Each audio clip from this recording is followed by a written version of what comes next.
Pelosi caught scamming her own supporters, email scandal a huge embarrassment.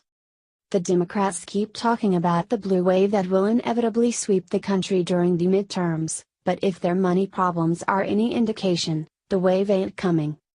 The Republican National Committee on the other hand is seeing high levels of enthusiasm, and raised nearly $289 million in 2017.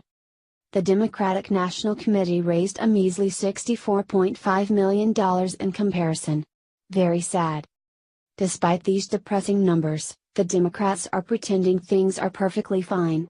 Better than fine in fact, since they keep insisting that they will regain control of the House and Senate in November. But reporter Keith Koffler recently revealed the true state of the left's affairs.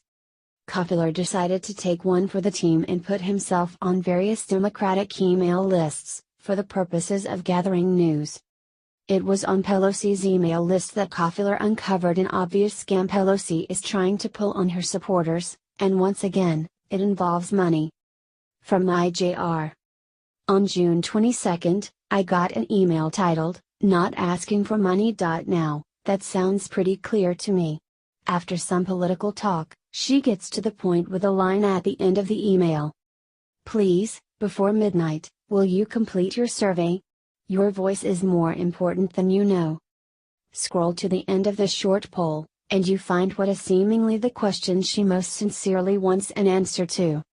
Will you pitch in $3, or more, to support the DCCC in its mission to help Democrats take back the House? You're given 5 choices with different amounts, including your own. Surprisingly enough, each response starts with yes. "Nancy, I thought you weren't asking for money?"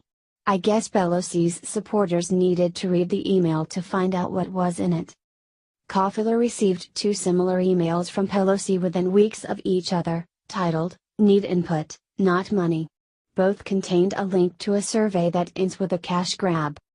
Koffler rightfully calls this tactic a bait and switch, but the left have to resort to these shady tactics because they're losing supporters. November 6 is getting more interesting by the day.